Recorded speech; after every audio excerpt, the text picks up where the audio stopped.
පින්වත්නි මේ ධර්මය බොහොම සුන්දර එකක්.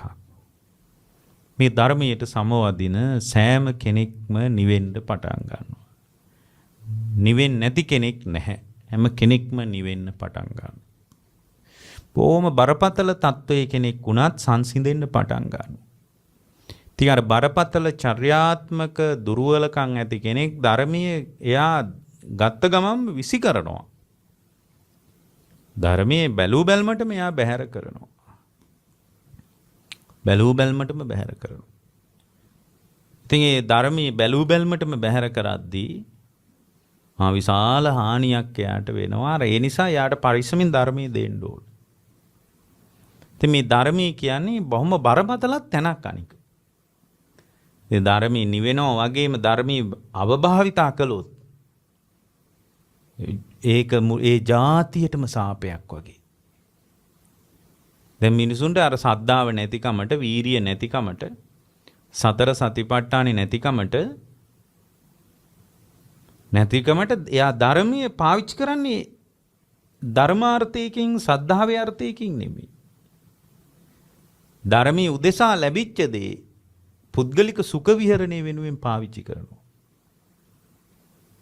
පුද්ගලික සුඛ විහරණය වෙනුවෙන් පාවිච්චි කරනවා. ඒ පෞල් පිටින් වෙනසෙන්න හේතුවක් ඒක. පෞල් පිටින් වෙනසෙන්න ඒක හේතුවක්. ඒ නිසා ධර්මයේ හරියට පාවිච්චි කළොත් ධර්මයට අවංකව දැන් මම මෙතන මේ පෞල් පිටින් වෙනසෙනවා කියන්නේ මේ ධර්මී කරපු හානියක් නෙමෙයි. දැන් උදාහරණයක් විදිහට සංඝයාට අයිති දේවල් වැරදිවට පාවිච්චි කරනවා. ඒ වෙනසෙනවා. රහතන් වහන්සේලා සීකර කර දුන්න ඉඩමක එයා උරුමේ කියන්න යනවා. මේ නිකලෙස් මුනිවරුන්ට පූජා නිකලෙස් රහතන් වහන්සේලා සීකර කර පූජා කරපු තැන් එයාගේ උරුමේ පෙන්වන්න හදනවා එතන. එයාගේ උරුමේ පෙන්වන්න හදනවා. ඉතින් වෙනසෙන්නේ නැද්ද එයා? වෙනසෙනවා. ඒ නිසා මේ ශාසනය කියන්නේ ඔබව පුදුම තරම් දියුණු කරන එකක්. ඔබට මේ ශාසනික මාත්‍රයකට ඔබගේ සද්ධා සම්පන්න චර්යාවක් ඔයාලව පුදුම තරම් උසස් තැනකට අරන් යනවා. ඒ වගේම බුද්ධ ශාසනයට යා ශ්‍රද්ධාව නැතුව, ප්‍රඥාව නැතුව, තිසරණී කෙරේ පිහිටන් නැතුව බුද්ධ ශාසනයට ඇඟිල්ල දික් කළොත් පින්වත්නි එයා ලොකු අමාරුවක වැටෙනවා. දැන් අපි බලන්න ඕන මේ කවදාවත් කොහෙවත් මොන විදියටවත් ලබන්න බැරි මට්ටමේ දියුණුවක් බුද්ධ ශාසනය හදනවා නම් අපි කොහොම හරි බලන්න ඕනේ මේ දියුණුව කරා කොහොමද යන්නේ කියලා. අපි උත්සාහ කරන්න ඕනේ මේ දියුණුවට එකතු වෙන්නේ කොහොමද කියන එකට. අපි උනන්දු වෙන්න ඕනේ ඒකට. අපි ඒකට රුචි කරන්න ඕන. ආසා කරන්න ඕන. ඒ නිසා පින්වත්නි මේ தত্ত্বය තේරුම් ගන්න. හැබැයි මේ පින්නතුන්ලාගේ ජීවිතය ඇතුලේ ධර්මයේ වැඩුණොත්, මේ පුංචි දරුවන්ට පවා මේ ධර්මයේ හේවණැල්ල වැටුණොත් ඒක යාළට ලොකු යහපතක්. ඒ නිසා මේ බුද්ධ ශාසනය දියුණුවක් කරා යනවා නම් බුදුරජාණන් වහන්සේ වදාළ චත්තාරි පදානානි. මම මේ ආධුනික ශ්‍රාවකයන්ටත් එක්කයි අද මේ දේශනාව කරන්නේ. ධර්මයට ආපු කෙනෙක් හිතන්න පුළුවන් කොතනින්ද පටන් ගන්න කියලා. චත්තාරි පදානානි. බුදුරජාණන් වහන්සේ වදාලා අවබෝධය කරා යන කෙනෙක් පදන් වීරිය තියෙන්න ඕන. පදන් වීරිය. එතකොට මේ වීරිය නැත්තම් අවබෝධය කරා යන්න බෑ. ඒ ධර්මයේ දියුණුවක් කරා යන්න ඕන නම් එයා මෙන්න මේව හදාගන්න. එක විවේක නිස්ෘත බව. විවේකේ ඕනේ යාට. වැඩ කියලා ඔපාසෙම දුවන්න එපා. ඇයි? ඔය දුව ඉන්න වෙලාවක මැරෙනවා. ඔය දුවන අතරේ ඔයාලා කඩාගෙන වැටෙනවා. දුවන අතරේම වැටෙන්න නියමිතයි. ඔය දුවන ගමනේ ඔය පින්නතුන්ලාට ඉතුරු වෙන්නේ මහන්සිය විතරයිනේ. හරි මහන්සියනේ මේ දුවන දිවිල්ල. විඩාබරයි, වෙහෙසයි. හරිම උද්වේගකාරී. කෙලවරක් පේන්නේ නැහනේ. ගමනාන්තයක් පේන්නේ නැහැ. අවසානයක් පේන්නේ නැහැ. ඒ වුණාට දුවනවා.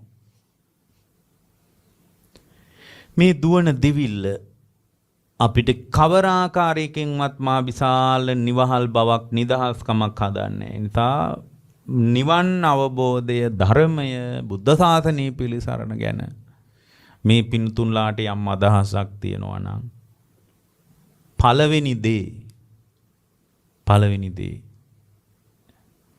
එයාට තියෙන්න ඕන එයාගේ ජීවිතය තුළ විවේකය. එතකොට මේ විවේකය කියන්නේ කාය විවේකයේද නිකන් නිදහසේ පොඩ නිදා ගන්න නිකන් සෙනසුරාදා ඉරිදා වගේ සතියන්තයක් වගේ කද්ද විවේකය කියන්නේ නෑ. විවේකයේ තියෙනවා පැති තුනක්. එකක් තමයි කාය විවේකය. අර ඔයගොල්ලෝ ඉරිදාට ඉන්නවා වගේ එකක් ඕන. ඉරිදාට ඔයාලා ගෙදර ඉන්නේ. වැඩ ඔක්කොම අතහැරලා දාලා ඔය නිදහසේ දවල්ට මොනවාරි හොයාගෙන කාලා එක්ක එළියට ගිහින් ඉන්නේ විවේකේ ඒක ඕන. චිත්ත විවේකයක් ඕන.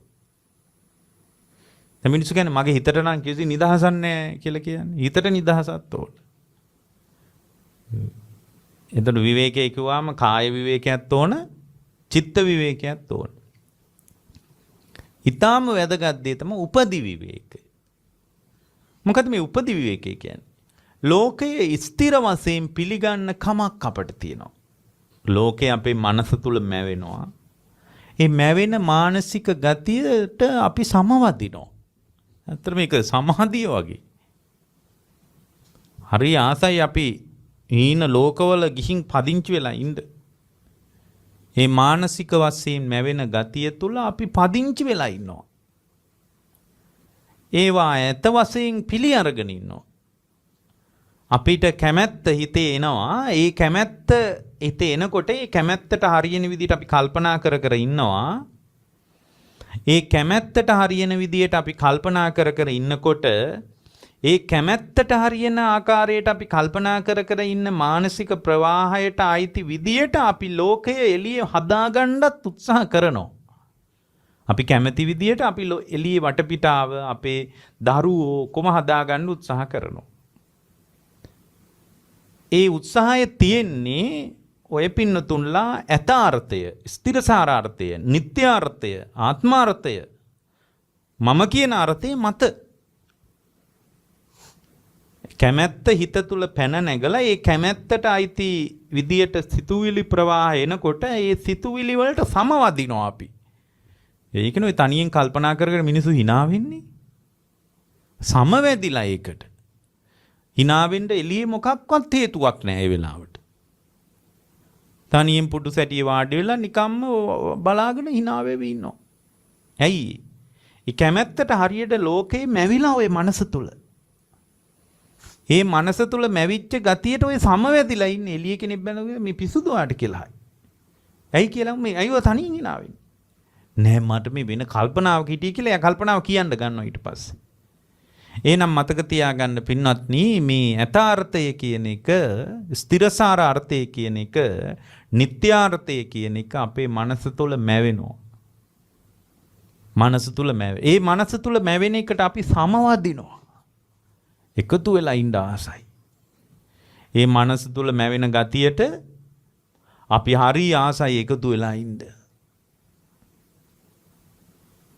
කාම උපදිය. කිලේශ උපදිය. ඒ කැමැත්ත පදනම් කරගෙන නොයේක ආකාරයේ රාගය, දේශය, ඡන්දය, නන්දිය හිතේ ඇති වෙනවා. ඒ මනස තුල මැවෙන එකටත් ඒ ආසා කරනවා. ආසා කරලා ඒක එළියේ යථාර්ථයක් කරගන්න කියලා හිතාගෙන මහා පුදුම යුද්ධයක් මේ ලෝකේ තියෙන්නේ. මහා විශාල යුද්ධයක්, පොඩි එකක් නෙමෙයි. ඒ කැමැත්ත පදනම් වෙච්ච ගතිය මත පිහිටා ඒ මත පිහිටපු කෙනා ඒ ලෝකය යථාර්ථයක් කරගන්න කියලා හිතාගෙන යා වැඩ කරනවා. ඒවා ස්ථිරසාර, ඒ වැඩත් ස්ථිර වශයෙන් යා පිළිගන්නවා. ඒවා Tamanගේ ස්ථිර කෘත්‍යයක් හැටියට පිළිගන්නවා. ඒක Tamanට අයිති දෙයක් හැටියට පිළිගන්නවා. ඒ පිළිගැනීමත් එක්කයි යා ජීවිතේ ගෙවන්නේ. අபிසංකාර උපදිය. අபிසංකාර. ඒ කැමැත්තෙන් Tamanගේ කෙලෙස් මත පිහිටලා එයා සිතින් කයින් වචනින් වැඩ කරන දේවල් තියෙන්නේ. ඒ සිතින් කයින් වචනින් වැඩ කරන දේවල් මත ගොඩනැගෙන අபிසංස්කාර ඒවා ස්ථිර වශයෙන් පවතිනවා කියලා හිතාගෙන වැඩ කරනවා. මේ වැඩපිළිවෙල ඇතුලේ නිරතුරුව තමා තුළ සිද්ධ වෙන්නේ ස්කන්ධයන්ගේ සැලීමක්. රූප වේදනා සංඥා සංකාර විඥාන කියන ස්කන්ධය. ඒ ස්කන්ධයන්ගේ සැලීමත් එයා ස්ථිරසාරව පිළිගන්නවා. නිත්‍යාර්ථයෙන් පිළිගන්නවා. ඔන්න ඔය පිළිගැනීමට යන්නේ නැතුව ඉන්න එකට අපි කියන්නේ මොකද්ද? අபிසංකාර ඔය මට්ටමින් යා සිත මුදවාගෙන සිත අයින් කරගෙන වාසය කරන එකට අපි කියන්නේ පින්වත්නි උපදි විවේකය කියලා. එහෙනම් මේ විවේකය ඕන කියන්නේ ඉරිදට ගෙදර ඉන්නවා වගේ එකක් නෙමෙයි. ඒකේ විවේකයේ තැන් තුන මේ දේශනාව ආය අහනකොට ඔයාලට තේරෙයි මේක තේරෙන්නේ නැත්තම්. එකක් කාය විවේකේ. ඉරිදට ගෙදර ඉන්නවා වගේ ගතියකුත් ඕන. ඇයි? මේ ඇඟ හැම වෙලාවකම පින්වත්නි මේ කායික චර්යාවන් ඇතුලේ වෙහෙසටපත් වෙනවා. ඒ වෙහෙස ඇතුලේ ධර්මයක් දියුණු කරන්න බෑ. ගොඩාක් ඇඟ වෙහෙසටපත් වෙලා නම් ඔයාලට බණ අහන්න බෑ, නිින්ද යනවා. ඇඟ වෙහෙසටපත් වෙලා නම්. රාතන් වහන්සේ නමක් බුදුරජාණන් වහන්සේ ඇවිල්ලා ධර්මයේ කිව්වත් එයා නිින්දට වැටෙනවා. ඇයි? අනේ යාට කාය විවේකයක් තිබිලා නැහැ. කාය විවේකයටපත් වෙච්ච වෙලාවේ ඒ තෙහෙට්ටුව සමනය කර ගැනීම පිණිස මේ ඇඟ નિરાයාසයෙන් ස්වයං ස්නායු පද්ධතිය තුලින්ම එකට එකතු වෙන්න ඉලෑස්ති. ඒ නිසා නිදා ගන්න කෙනෙකුට අපි ගරහන්නේ බුද්ධ ශාසනේ. බණ අහන්න ආවත් නිින්ද යන්නේ නැත්තේ ඉතින් එකක් සිහිනුවන නැතිකමට නිින්ද යන්නේ. නමුත් මේ කාය විවේකේ නැතුව තියාට එච්චර. ඒකයි මේ පොඩ්ඩක් විවේකගත වෙච්ච ගමන්ම S2 පිය වෙන්නේ. ඒ නිසා කාය විවේකයක් ඕන, චිත්ත විවේකයක් ඕන. සිතටත් විවේකයක් ඕන. සිතට විවේකයක් නැත්තේ අරමුණු පස්සේ දුවනවනේ. ඇඟෙන්ම දුවනවා නෙමෙයි. ඊයේ දැකපුවා, ගිය මාසේ දැකපුවා ගැන හිත ඉන්නවා. ඊයේ අහපුවා ගැන හිත ඉන්නවා. ගිය මාසේ අහපුවා ගැන හිත ඉන්නවා. ඉස්සරහට අහන්න ඉන්නේව ගැන හිත ඉන්නවා. ඉස්සරහට බලන් ඉන්නේව ගැන හිත ඉන්නවා.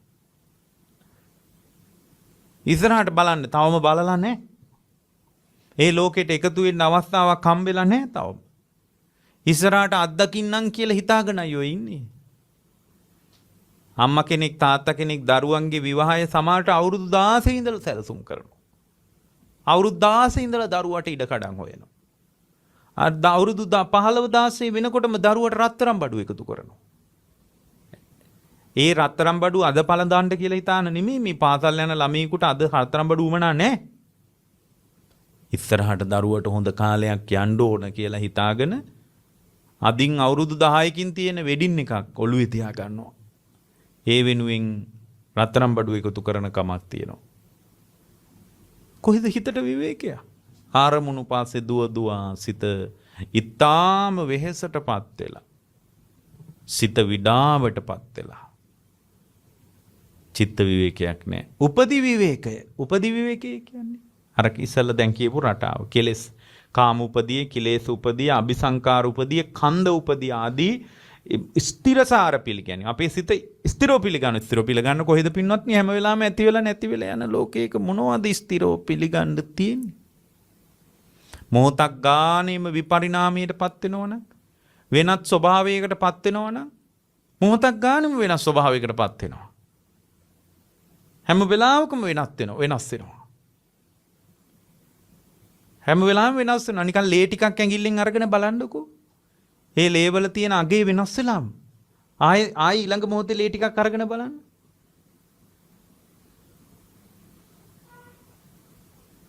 අර බ්ලඩ් ෂුගර් චෙක් කරන මැෂින් එක තියෙන්නේ. ওই මැෂින් එකෙන් පොඩ්ඩක් විදලා ලේ ටිකක් අරගෙන බලලා ඊළඟ තප්පරේ ආයි ලේ ටිකක් අරගෙන බලන්න අගේ වෙනස්. එක අගයක නෑ. එහෙනම් මේ රූපේ හැම වෙලාවකම වෙනස් වෙනවා. මේ කය හැම වෙලාවකම වෙනස් වෙනවා. ස්ථිරසාරව නෑ. නමුත් ස්ථිරසාරව සිතින් එළඹෙනවා.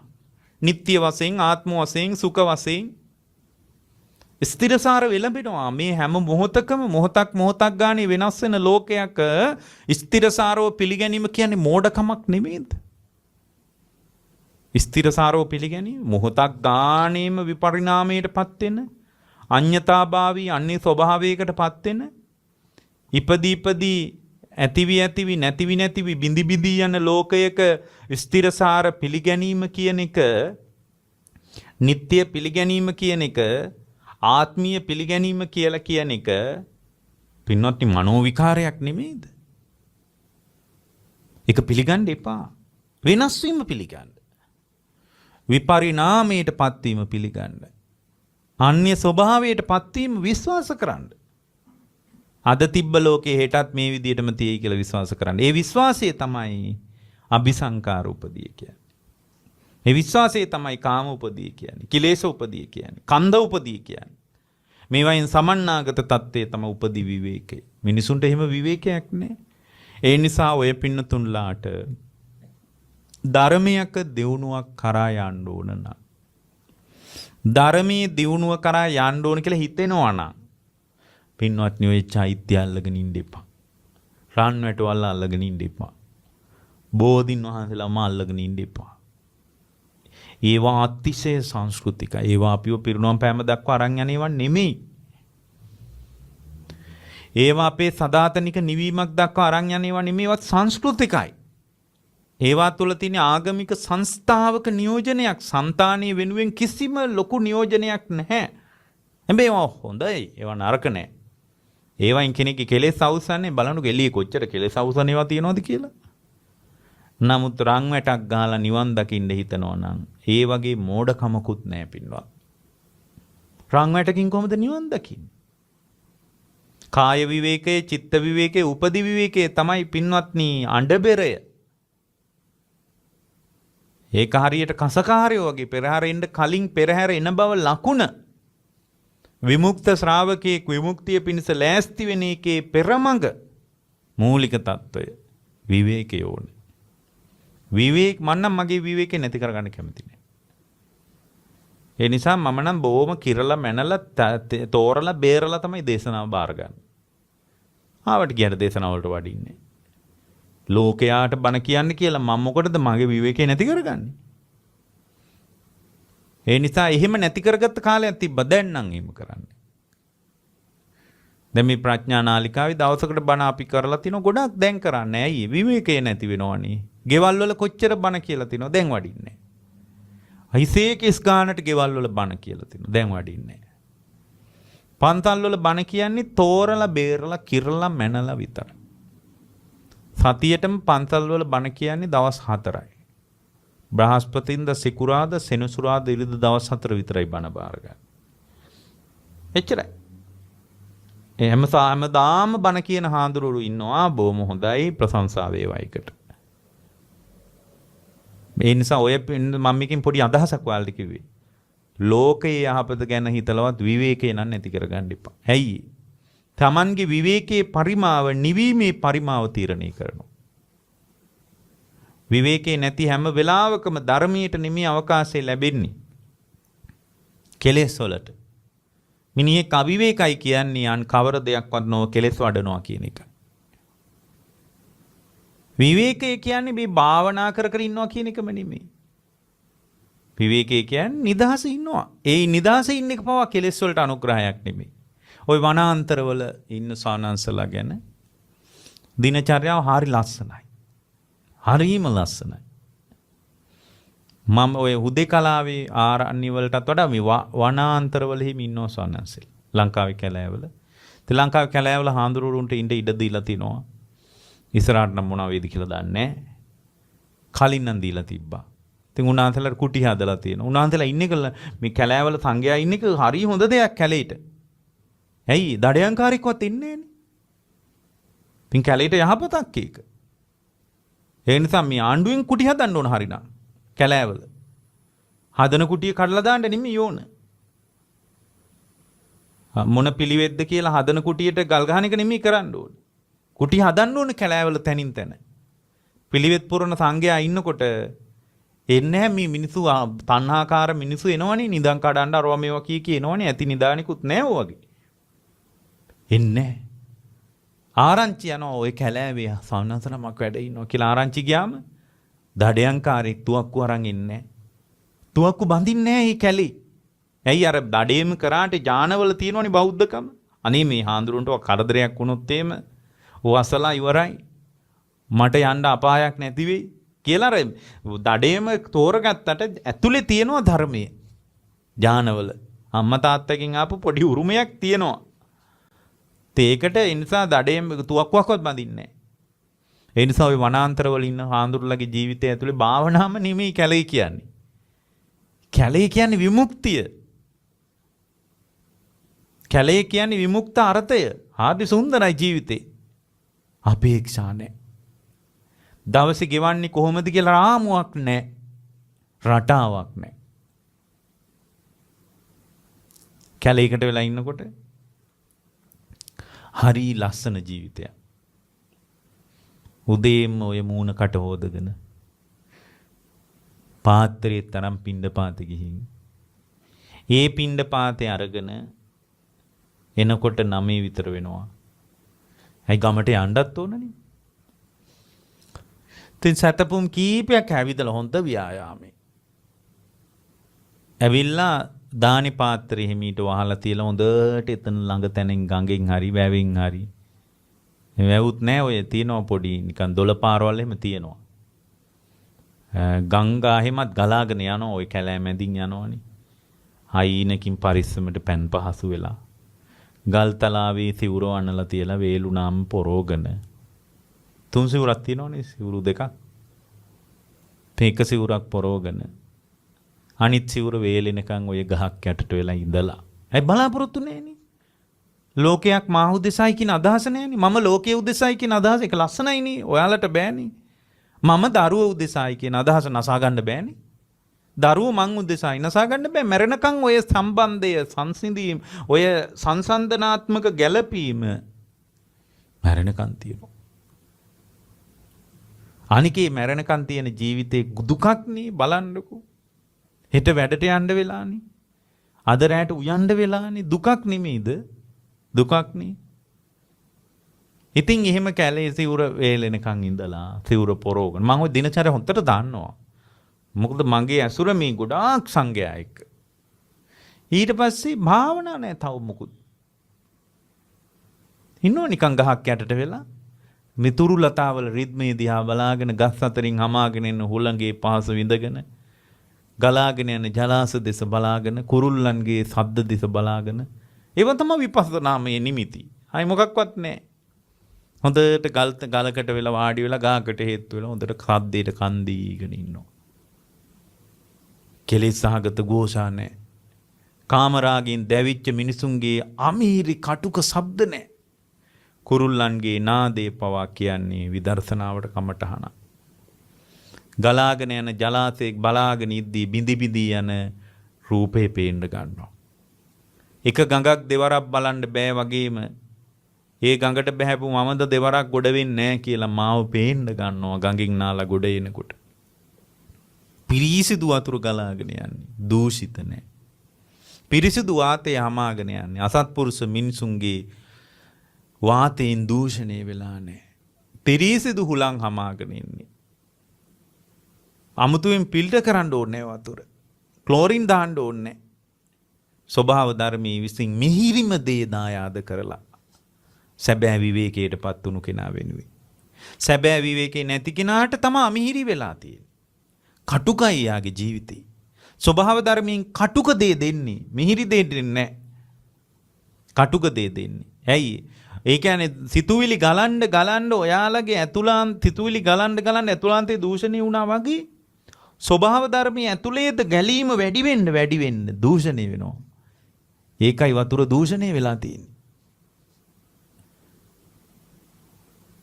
ගලාගෙන යන මහවැලි ගඟෙන් මිනිස්සු බොන්නේ නැත්තේ ඒකයි.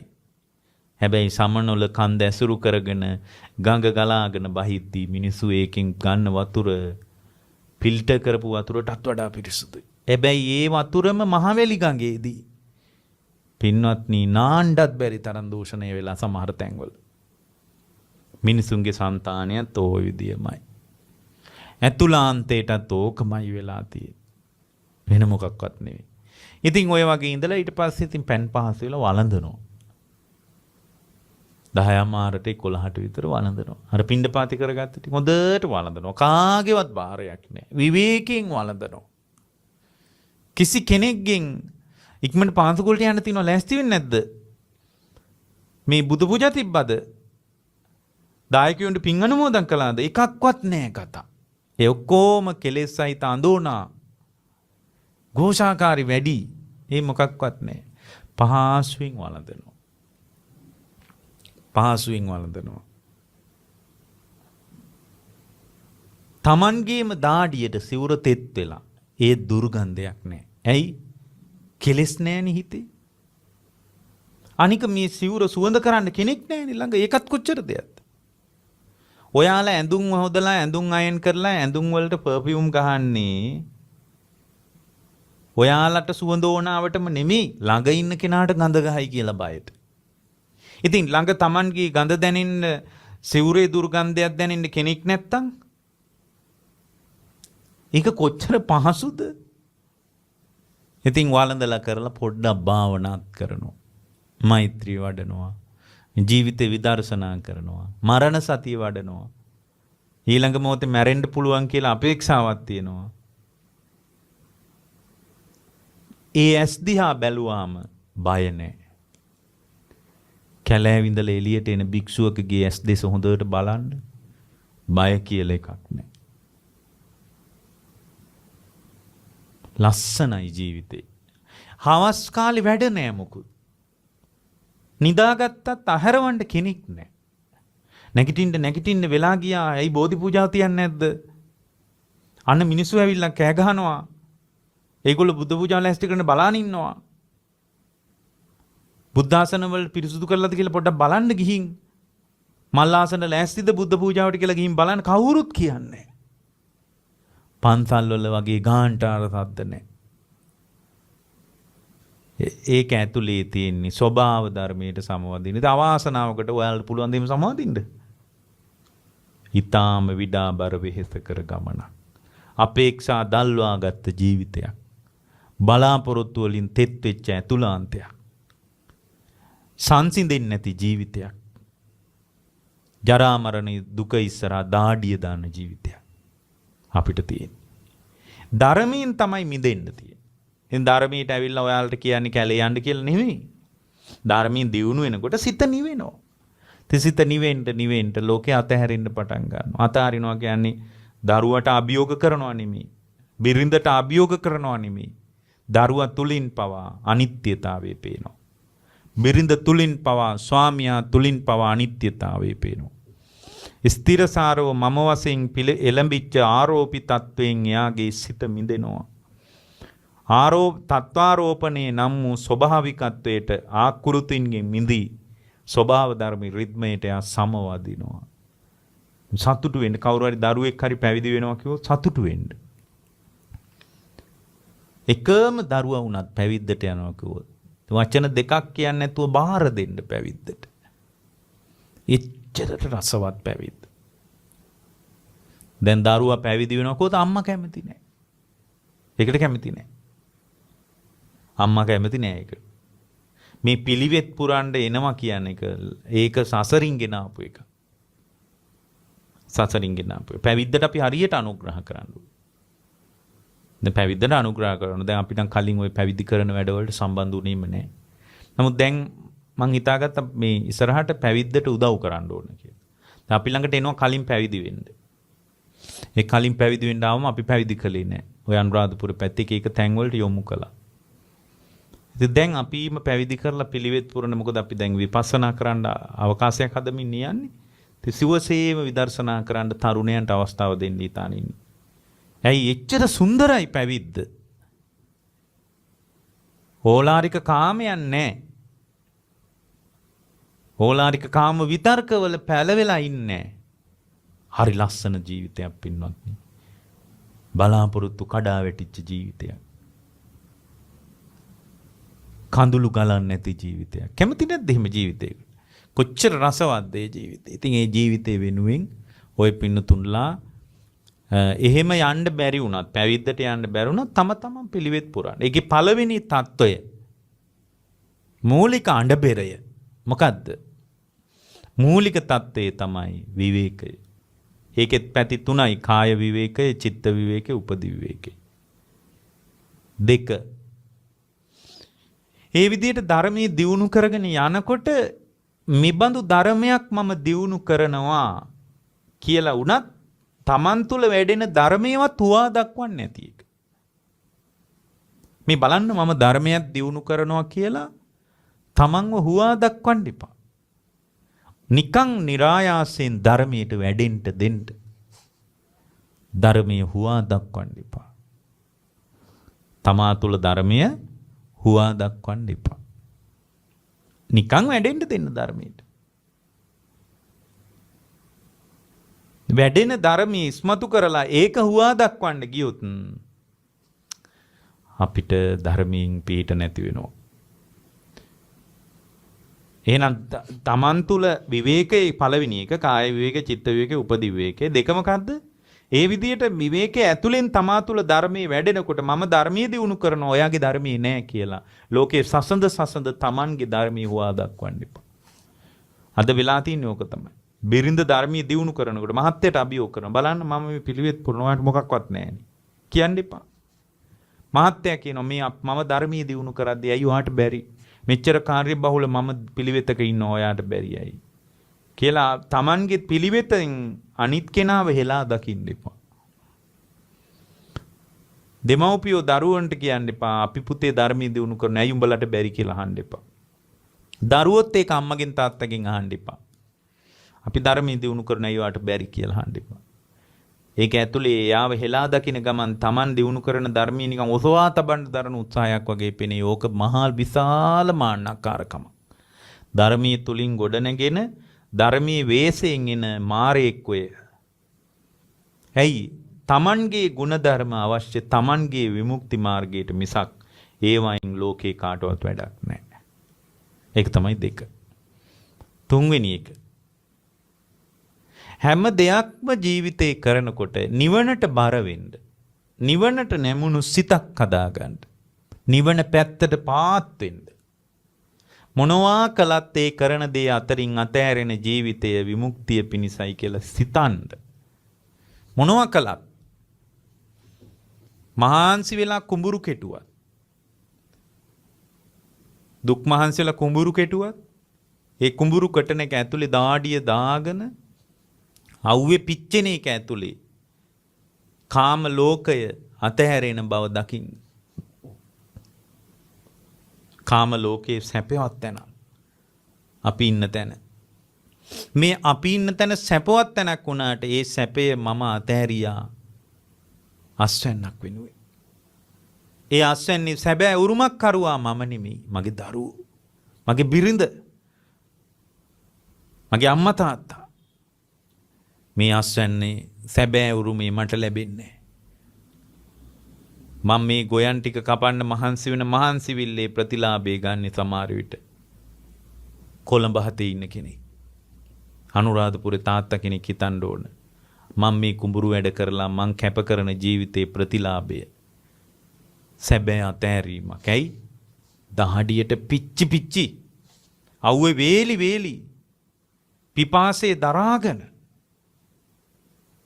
උදැල්ලක් අරගෙන ගිහින් කුඹුරට ගිහින් කුඹුරු කොටන තාත්තා කෙනෙකුගේ ජීවිතය කියන්නේ කාම ලෝකේ එක්තරා අතෑරීමක්. එයාට සුවපහසු ජීවිතයක් කැමති හෙවණට. නමුත් අවුවේ කොටහන්ට වෙලා. හෙවණ අතෑරලා, හෙවණේ සිසිලස අතෑරලා අවුවේ පිච්චීම බාරගෙන අස්වැන්න වෙනුවෙන්. එයාට අතෑරින්නේ එයාගේ සනීප ජීවිතේ. එයා කැමති හෙවණට. දරුවෝ වෙනුවෙන් හෙවණ අතෑරලා. දරුවෝ වෙනුවෙන් සුවපහසු ජීවිතය අතෑරලා. මේ සුවපහසු ජීවිතය අතෑරපු එක ඇතුලේ තියෙන්නේ නිවන නෙමෙයිද? අතහැරිනවා කියන එක නිවනට නිඋදව්ව. අතහැරීමේ කූට ප්‍රාප්තිය ආවසානික අවස්ථාව විදියටනේ කෙනෙකුට විමුක්තිය මුණ ගැහෙන්නේ.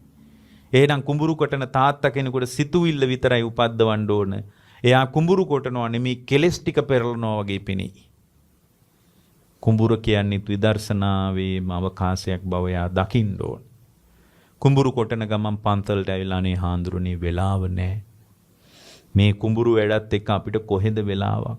කුඹුරට ගියාම රැට රෑ වෙලා හාඳුරනේ ගෙදර එන්නේ. රැට රෑ වෙලා ගෙදර ඇවිල්ලා ඔබ වහන්සේලාව දැකලා බණක් කාලා ජීවිතේ ධර්මයෙන් බලන්න මට වෙලාව නැහැ. රෑ ඇවිල්ලා කෑම ඔය තියෙන දෙයක් කාලා නිදා ගන්නවා ඇර මට වෙන කරන්න දෙයක් නැහැ හාඳුරනේ කියලා කියනව වෙනුවට කුඹුරට බහිනකොටම ලෝකෝත්තර අර්ථයට බැහැගත්තා වගේ එකක්. කුඹුර පෙරලනකොට කෙලස් ටික පෙරලනවා වගේ එකක්. වී වපුරනකොට සද්ධාව වපුරනවා වගේ එකක්. ලියදි වලට වතුර ආරවනකොට එයා තුල ගොඩනැගෙන කෙලසුන්ගේ ජවය වගේ එකක්. කෙලසුන්ගේ ජවය අතහැරෙනවා වගේ එකක්. මොකද සද්ධාවේ කියන බීජේ වැඩෙන්නේ වතුරේදී. කෙලස් ටික අතහැරෙනකම ලියද්දින් වතුර ටික ලියද්දට හරවනකොට එහෙම පේනවනම් මේ අස්වැන්න වැඩෙන්න පොහොර ටික දැම්මාම මේ ගොයම සස්ත්‍රීකව හැදෙනවා වගේ සම්මා සමාධියෙන් ගත්ත උදහුව වගේ පොහොර දැම්ම වගේ එකක්. අස්වනු බර වෙන එක විදර්ශනා ඥාන වලට දොර ඇරගත්තා වගේ එකක්. අස්වැන්න අමා නිමන වගේ එකක් ඒ තාත්තට කුඹුරේ පේනවා නම් බත් අරන් යන ඒ අම්මට කුඹුර දිහා බලනකොට මහත්තයා දිහා බලනකොට ওই කතාව පේනවා නම් එයා කුඹුරු කොටනවා නෙමෙයි නිවන් දකින්නවා ඔය. අන්න එහෙමයි නිවන් දකින්න කෙනා. එයාගේ ජීවිතය තුළින් මොකද මම මෙහෙම කිව්වේ අර ඉස්සල්ලා කියපු කතාව දිහා බලලා හිත සසල වෙන්න පුළුවන්. අනේ කොච්චර සුන්දරද හුදේකලාවේ පිළිවෙත් පුරාගෙන පාත්‍රයට දානේ ටිකක් වළඳලා අනේ අපිට බැරි වුණානේ කොහොම ජීවිතයක් තෝරගන්න කියලා කෙනෙක් කනස්සල්ලටපත් වෙන්න උවමනා කරන්නේ නැහැ ඇත්තටම. එහෙම කනස්සල්ලක කිසිම තේරුමක් නැහැ. ඇයි? එයාගේ ජීවිතේමයි අනුපස්සනා කරලා බැලිය යුතු වන්නේ.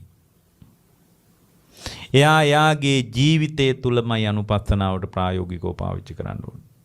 ඒ නිසා ඔයාලා කරන සෑම කෘත්‍යයක්ම නිවනට බර වෙලා ඒකට අපි කියන ඔස්සග්ග පරිණාමීය බව. නිවනට බර වෙන්න පින්වත්නි. ඔෆිස් එකම නිවනට බර වෙන්න පාවිච්චි කරන්න. ගෙදර දොරේ වැඩපළ ඇතුලෙන් නිවනට බර වෙන්න. ඒක තමයි තුන්වෙනි එක. පළවෙනි එක මොකද්ද? කාය විවේක, චිත්ත විවේක, උපදි විවේක සාගතකම. ඒ විවේක සාගතකමින් පැන නගින්න ධර්මාර්ථයේ හුවා දක්වන්නේ නැතුව අනිත් කෙනා හෙලා දකින්න නැතුව මදහත් සිතින් වාසය කරන එක. දෙක. තුන්වෙනි එක තමන්ගේ කෘත්‍යයන් තුලින් තමන්ගේ ජීවන චර්යාව තුලින් ජීවත් වෙන රටාව තුලින් අමා නිවන දර්ශනය වෙන ආකාරයට ජීවිතයේ වෘත්තිය තමන්ගේ తত্ত্বය දකින්න හැකියාව. 3. ඒක තමයි තුන්වෙනි එක. ඔය කාරණා 3 තිබ්බොත් ඒ වගේම මේ අර තව එකක් මේකේ තියෙන්න ඕන. කාරණා 3 නෙමෙයි 4ක්. ඊළඟ කාරණේ තමයි මේ බඳු ජීවිතයක් මේ ලැබිච්ච ජීවිතය ඇතිවීම සහ නැතිවීම දෙක අතර දෝලණය වෙන බව දකින්න එක. ඒකත් ඊටාම වැදගත් දෙයක්. ඒතර පළවෙනි එක තමයි කාය විවේක, චිත්ත විවේක, උපදි විවේක. දෙවෙනි එක තමයි ඒ කාය විවේක, චිත්ත විවේක, උපදි විවේක තුලින් මතුවෙන ධර්මාර්ථයේ හුවා දක්වලා අනුන්ගේ අධර්මාර්ථයේ හෙලා දකින්න නැති මට්ටමට මැදහත් වෙන එක. තුන්වෙනි එක තමයි ඇති වෙන නැති වෙන ජීවිතයක තමයි මගේ උරුමේ තියෙන්නේ. ස්ථිරසාර ලෝකයක නෙමෙයි ඇති වෙන නැති වෙන ලෝකයක මගේ උරුමේ. මම මේ කතා කරන සියලු උරුමයන්, උරුමකාරකම්, බලපුලුවන්කාරකම් සියල්ලම උරුමකාරකමුයි බලපුලුවන්කාරකමුයි ඔක්කොම මොකක් මතද? ඇති වෙන නැති වෙන తত্ত্বය මත තියෙන එකක්. ඒ නිසා උරුමකාරකම්, බලපුලුවන්කාරකම් කියන්නේ සැබෑවටම පාවිච්චි කළ යුතු දෙයක් විදිහට හිතන්න එපා, දකින්න එපා, තේරුම් ගන්න එපා. උරුමකාරකම්, බලපුලුවන්කාරකම් ඉස්සරහා සිත මැදහත්ව තියාගන්න පුළුවන් හැකියාව. ඒක එන්නේ ඇති වෙන නැති වෙන බව දර්ශනය වීමෙන්. ඇති වෙන නැති වෙන ජීවිතයක්. උපත සහ මරණය අතර පවතින ජීවිතයක්. මරණින් සම්පූර්ණ පරිච්ඡේදය අවසන් වන ජීවිතයක්. ඒ අතෑරෙනකොට දරුවද, බිරිඳද, ස්වාමියාද, අම්මද, තාත්තද ඔක්කොමත් එක්ක අතෑරෙන ජීවිතයක්. ඔක්කොමත් එක්ක අතෑරෙන ජීවිතය. අන්න ඒ විදිහට ජීවිතය අනුපස්සනා කරන්න පුළුවන් හැකියාව. හතරවෙනි එක මොකද්ද? හතරවෙනි එක Tamanගෙම කෘත්‍යයන් අතර නිවනට බර වෙච්චකම. ඔන්න ඔය ටික යම් කෙනෙකුට තිබ්බොත් එයාගේ ජීවිතයේ අවබෝධයට ලෑස්ති. එයාගේ අතුලාන්තයේ අවබෝධයට ලෑස්ති. ඔන්න ඔය ඒ අවබෝධයට ලෑස්ති වෙච්ච කෙනා පදන් වීරිය. වීරිය කරන්න ඕන. පළවෙනි එක. සංවරප්පදාන. එයා පුළුවන් තරම් ඇහැ සංවර කරගන්න ඕන. එතන ඔක්කොම සංවර කරගන්න ඕන. මම මේ උදාහරණයකට කියන්නේ ඇස සංවර කරගන්න ඕන. එතකොට ඇහෙන් රූප පේනවා. ඇස රූපේ මත යැපෙනවා, රූපේ ඇස මත යැපෙනවා කියලා හිතන්න හොඳ නැහැ. ඇසද රූපයේද ඔක්කොම යැපෙන්නේ සිත මත කියලායි හිතන්න ඕන. අන්න දැන් යාගේ ඇතුළ බලන්න පටන් අරන්. ඇසට රූපේ ප්‍රත්‍යයයි, රූපේට ඇස ප්‍රත්‍යයයි, ඇස රූපේ මතද රූපේ ඇස මතද පවතිනවා කියලා නෙමෙයි. ඇසද රූපේද සිත මත පවතිනවා කියලා දකින්න. එතකොට ඇසයි රූපේ හරහා යාට දැන් ඉපෙන්නේ මොකද්ද? එයාගේම සිත පේනවා පින්වත්නි. එයාට එයාගේම සිත පේන්න පටන් ගන්නවා. ඒක තමයි දෙවෙනි එක. ඒ කියන්නේ ධර්මයට ලෑස්ති වෙච්ච කෙනාගේ පළවෙනි එක. ඉස්සලා කිව්ව ධර්මයට ලෑස්ති වෙන්න. ඇතුළ හදා ගන්න. එක පාරටම පන්සලට ගිහින් පිළිවෙත් පුරන්න හිතන්න එපා. බෑ එහෙම එකක් කරන්න. නිවන් දකින්න විදිය දැන් කියන්නේ කිව්වට මේ කාලේ නිවන් දකින්න මිනිස්සෙක් කරගන්න ඕන ගොඩාක් දේවල් තියෙනවා.